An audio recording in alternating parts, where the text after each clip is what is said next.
Operación Aurora fue uno de los primeros a finales del año 2009 y que se materializó, digamos, los primeros meses del año 2010. ¿Sí?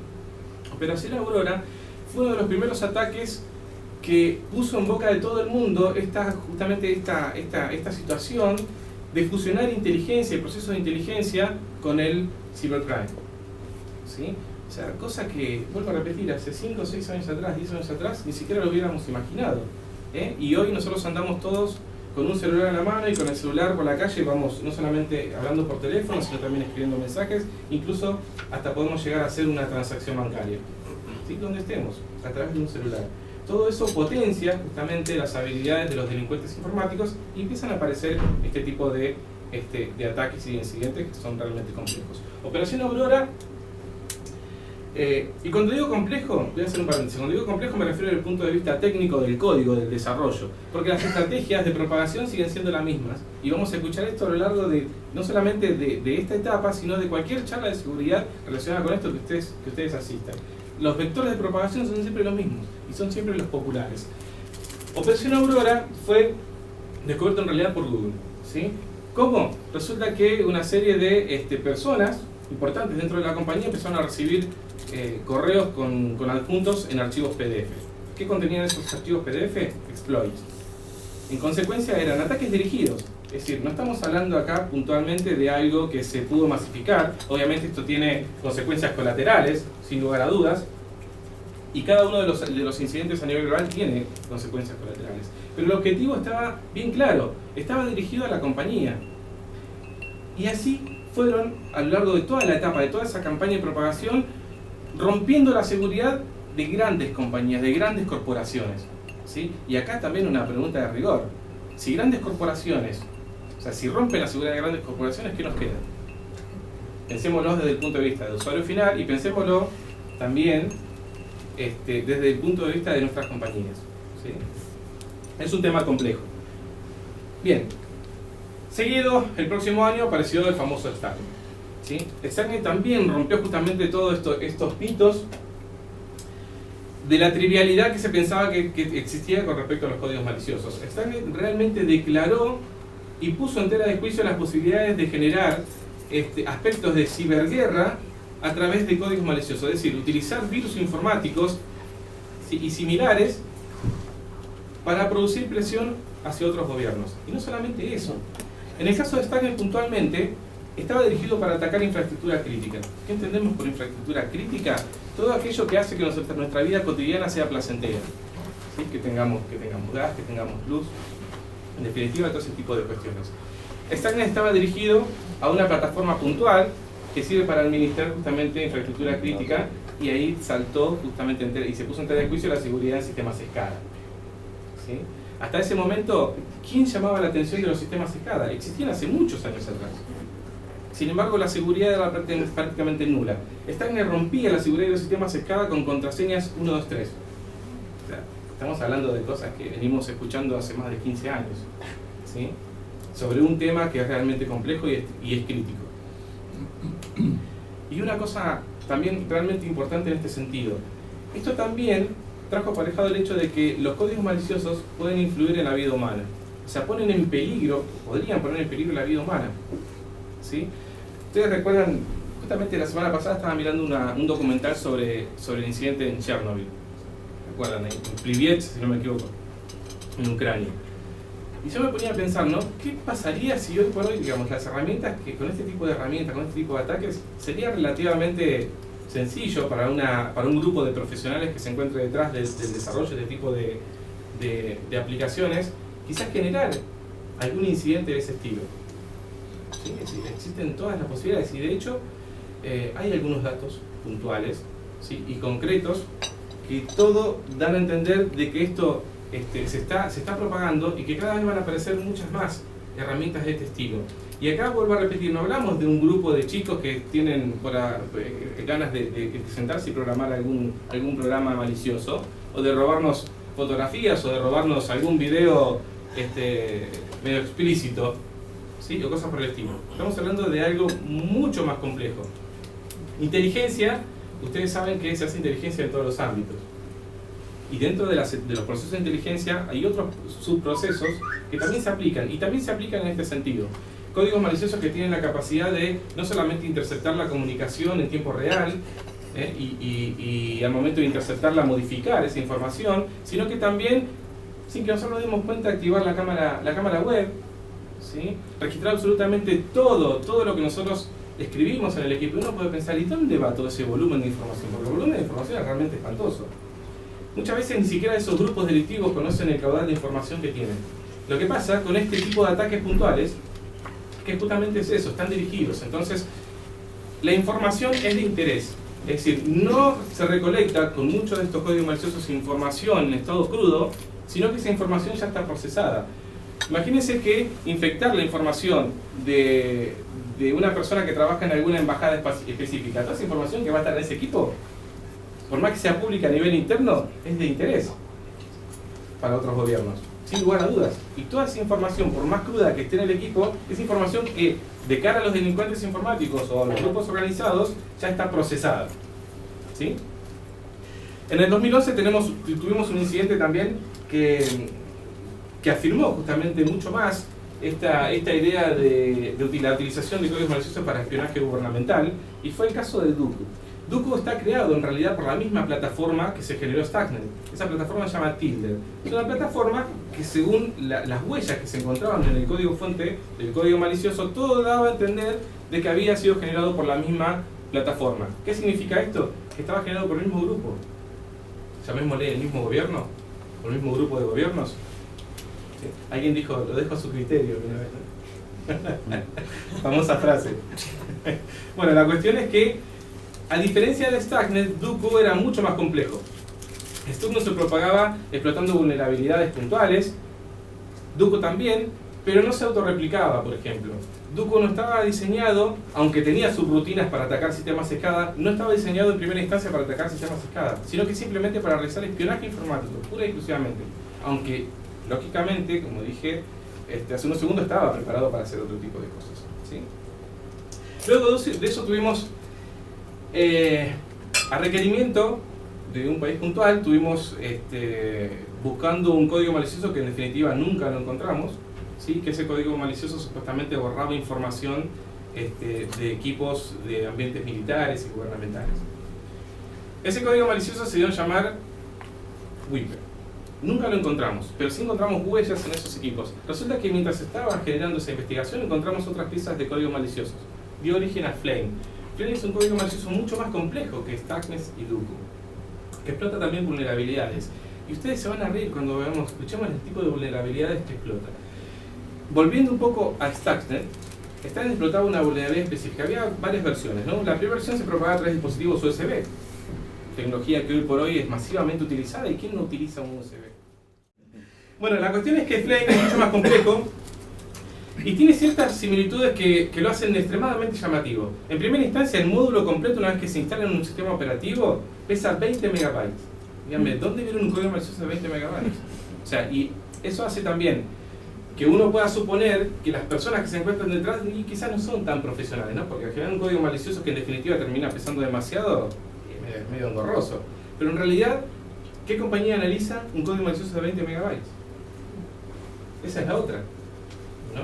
O sea que eso también da la pauta a pensar de que no son tan novatos como parecería. Extremadamente complejo, también explotando vulnerabilidades. Les iba a decir, una de las vulnerabilidades que explota es una de las vulnerabilidades conocidas ya con Conficker. ¿Se acuerdan de Conficker? De Kido. Explotaba una vulnerabilidad específica en Microsoft, que si no me equivoco es la MS08067, ¿sí? Que tenía la capacidad de manipular los archivos de acceso directo con la extensión LNK, los accesos directos que tenemos en el escritorio, ¿sí? Los manipulaba de forma tal que se generaba una vulnerabilidad, se explotaba esa vulnerabilidad a través de ese exploit y chao, se controlaba, el atacante controlaba completamente el equipo. Y cuando digo completamente el equipo, no me refiero a que ustedes van a ver cuando están sentados frente a la máquina que se va a mover el mouse, ¿sí? Acceso total. Stuxnet explotaba la misma vulnerabilidad, Flame explotaba la misma vulnerabilidad, ¿sí? Flame, estamos hablando del año, vamos a volver a ponerlo, 2012. Una vulnerabilidad del año 2008.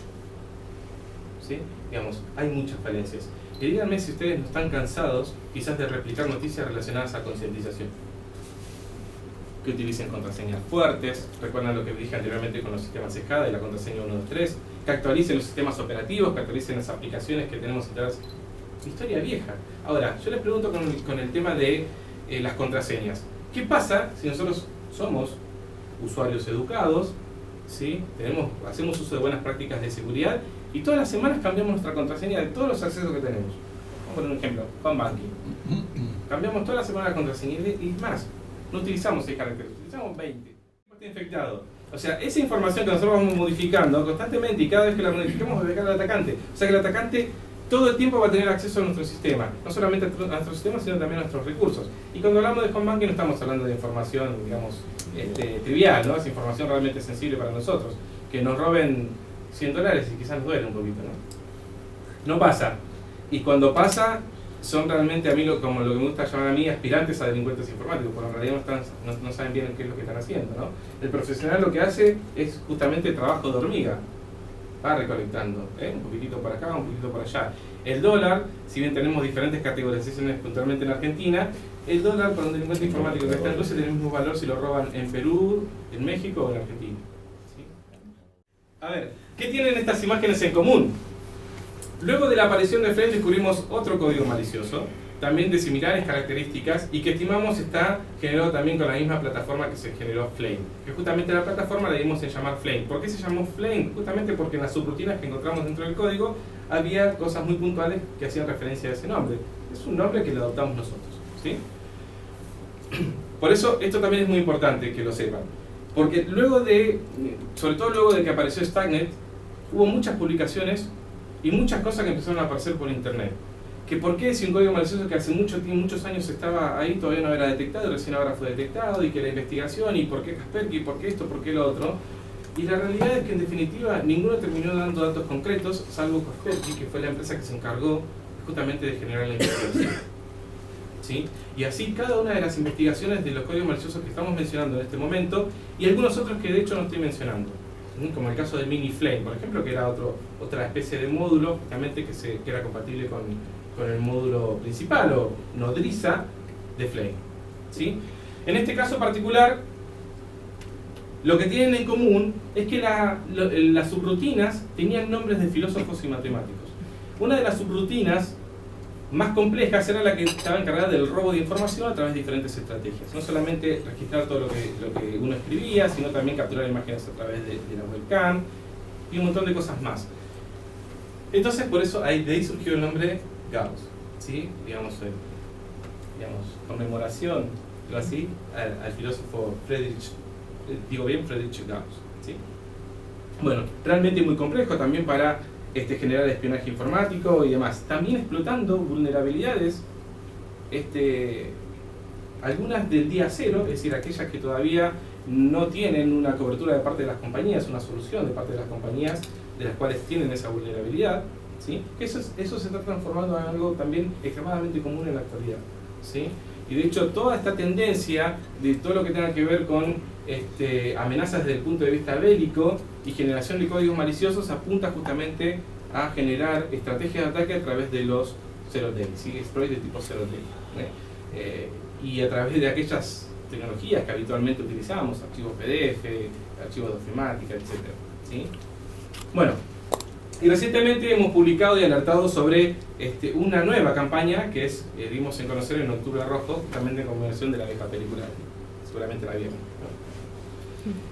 También, extremadamente complejo, ataca a cosas específicas y se propaga como el resto a través de dispositivos USB, explotando vulnerabilidades, a través de correo electrónico con ataques dirigidos y puntuales, con archivos adjuntos de ofimática y puntualmente de Excel y de Word. Fíjense que todos son datos que tienen que ver con archivos, en este caso, que cotidianamente utilizan absolutamente todas las compañías, ya sea para brindar información pública que esté colgada en internet o para información interna, siempre a través de archivos PDF o a través de archivos de Word. Y las planillas, ni hablar, que son de uso extremadamente masivo, ¿no? Bueno, vemos la ramificación de qué cobertura tuvo la tasa de infección justamente de la campaña de Octubre Rojo, y fíjense que es realmente muy puntual, ¿no? Digamos, estamos hablando del este de Europa, el occidente de Europa, Asia Central, en el lado de América Latina, la parte del norte y puntualmente Estados Unidos. Objetivos extremadamente puntuales, ¿sí? La teoría del cisne negro en realidad lo que intenta describir es la tendencia que tenemos los seres humanos justamente de encontrar explicaciones triviales a eventos que ya han pasado, a eventos raros o a eventos importantes que en algún momento sucedieron y bueno, que nosotros debemos o sentimos la necesidad de encontrar algún tipo de explicación, ¿no? Es decir, encontrar una explicación en retrospectiva. Bueno, de eso se trata. Y de hecho, fíjense que cada uno de los códigos maliciosos que repasamos así muy superficialmente, justamente tienen eso. En definitiva, nunca terminamos de entender en ciencia cierta la complejidad que tienen esos códigos maliciosos. Y cada vez van apareciendo más, y cada vez descubrimos que esos códigos maliciosos que van apareciendo están diseñados por los mismos grupos, o por lo menos por las mismas plataformas que se han utilizado para generar los anteriores, ¿sí? Algo realmente crítico. Y eso es lo que queremos decir justamente con lo que quiero transcribir con este slide, ¿no? Todos estos códigos maliciosos que se crearon puntualmente a partir del año 2009, en realidad que fueron descubiertos y publicados a partir del año 2009, ¿no? Tengamos en cuenta que muchos de estos estaban estáticos y estaban durmiendo en los equipos desde hace 10 años atrás, ¿sí? Bueno, y lo que se busca justamente es esto, ¿no? Una especie de teoría del cisne negro. Bien, 3 puntos realmente interesantes y puntuales que, en definitiva, no genera una tendencia porque lo estamos viendo hace muchos años ya, también no solamente a través de este tipo de códigos maliciosos, sino que los códigos maliciosos convencionales, y que a mi criterio intermedio es consecuencia de los otros dos, ¿no? Que tiene que ver con la posibilidad de que se puedan reprogramar y copiar el código de muchas de estas amenazas. En América Latina esto está haciendo algo realmente interesante, porque muchas botnets que fueron apareciendo y muchos crimeware que están lejos, dicho sea de paso, de generar todo lo que se está generando del lado europeo con estos tipos de amenazas, no terminan de generar un peligro latente, ¿no? Porque están dirigidos al robo de información financiera, ¿no? Entonces es algo crítico. Existe aquí esta tendencia de que se liberen el código fuente y que otros tomen ese código fuente para reprogramar sus propias amenazas, ¿no?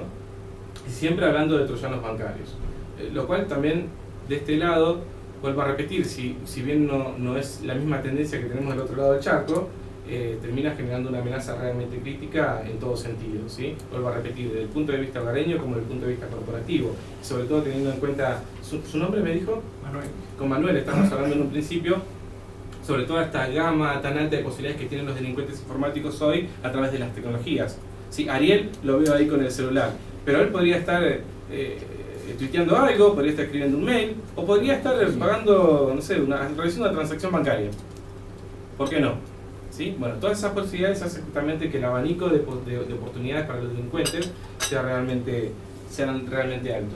Y lo que decía hace unos minutos atrás con el tema de los exploits, cada vez se están incorporando más exploits de tipo zero day, ¿sí? A este tipo de códigos maliciosos, lo cual era relativamente incierto hace 5 años atrás. O sea, no veíamos esto, quizás lo veíamos un poco aislado cuando navegábamos en una página web que se encontraba alguna vulnerabilidad y se explotaba, ¿sí? Pero no embebido en un código malicioso. Y esto es lo que más y más se está viendo en la actualidad, ataques dirigidos, ataques puntuales, donde a la cúpula directiva se le envían correos electrónicos bien preparados, bien confeccionados. Eso significa que hay inteligencia detrás, ¿sí? Porque los datos que se proveen a esos funcionarios, a esas personas, son concretos.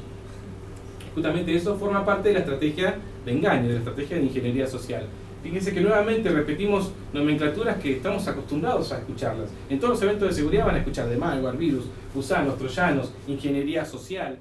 Hoy por hoy se siguen utilizando con mayor fuerza. El secreto y el éxito de los delincuentes está justamente en que esa estrategia posee datos puntuales, ¿sí? Hay todo un comercio clandestino, ¿sí? De venta de este tipo de exploits, ¿sí? Y salen son muy costosos. Son muy costosos. Pero ¿qué pasa?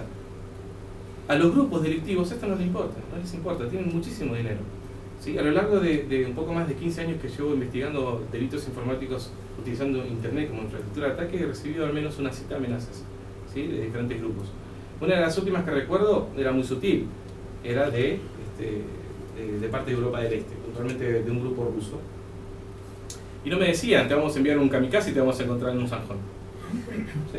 Como quizás podría llegar a suceder si hablamos de ciertos tópicos, de ciertos temas del lado de América de América Latina. ¿Sí? Sino que me decían, tened cuidado con lo que escribís, tened cuidado con lo que decís, mirá que tenemos muchos recursos, tenemos mucho dinero. Bueno, no hacía falta investigar mucho más sobre eso, ¿no? Eran muy sutiles, pero eran muy puntuales, ¿no? Muy claros con su mensaje. ¿Qué les quiero decir con esto? Para que entiendan y comprendan el real impacto que esto está teniendo. Todavía muchos pensamos que cuando hablamos de virus informáticos o códigos maliciosos, sí, ¿qué me van a robar? ¿Qué me van a robar de mi equipo? ¿Sí, qué tengo? ¿La nota que estoy generando ahora para publicarla mañana o esta noche? No, la realidad es que hay mucha más información. Que un equipo puede ser utilizado como puente para atacar a otros, ¿sí? Para llegar a otros blancos y demás. Todo lo que se puedan imaginar. Las 4 pesadillas más importantes, ¿no? Que tenemos los que administran sistemas. Que son justamente las 4 tecnologías popularmente utilizadas y las más explotadas. ¿Sí? Stacknet de hecho explotaba vulnerabilidades en Internet Explorer, en Java explotaba también otras vulnerabilidades, otros códigos maliciosos como Flame, ¿sí? La campaña de Octubre Rojo explotaba justamente vulnerabilidades en Java, y Java es una tecnología híbrida. ¿Qué quiere decir con esto? El mito de que algún sistema operativo basado en Unix es más seguro, que utilizamos Mac porque es más seguro, y no, es relativo, no. La verdad es que Java puede explotar en cualquier tecnología. Bueno, en definitiva, la cuestión es que en realidad hablamos de cosas puntuales, pero también hay cosas más generales, ¿no? Cada vez aparecen más grupos delictivos, algunos que se adjudican en nombre de la patria o dicen ser patriotas y empiezan a generar cosas, ¿no? Bueno. Posibilidades de defensa, sí, muchas. Andrea ahora nos va a explicar algunas cosas que podemos, un grano de arena, que podemos implementar con muchas tecnologías realmente interesantes que nos obligan, realmente estamos obligados a cubrir muchos aspectos y muchas capas de seguridad. Pero bueno, independientemente de esto, ustedes saben, existen muchas tecnologías de seguridad que se pueden implementar. Aún así, las estrategias de ataque siguen y cada vez se masifican más y cada vez son más complejas y más, ¿no? Ustedes ya lo saben a eso. Ahora, hay una etapa importante que como último mensaje me gustaría dejarles y que tiene que ver con la defensa y lo importante que es en la actualidad justamente fusionar estrategias de defensa y de investigación entre diferentes compañías. El mito de que ver quién tiene la base de datos de firmas antivirus más grande, eso siempre fue un mito. La realidad es que entre las compañías antivirus incluso hay colaboración entre entes gubernamentales. Nosotros en el grupo en el cual estoy, que es el que no lo mencionamos, es el Group Team, es un grupo específico. En América Latina somos 4 personas que nos dedicamos a investigar justamente este tipo de cosas. Y cada vez estamos colaborando con las policías muy estrechamente, con las policías de diferentes países. Y eso es muy importante, muy importante. No solamente alcanza justamente con esto, ¿sí? Podemos tener una defensa contra exploits de tipo 0D. ¿Qué pasa si no tenemos estrategia de concientización? ¿Sí? Si un usuario desconoce que existen determinadas tecnologías, ¿y cómo se puede generar prevención? Es imposible generar prevención, ¿sí?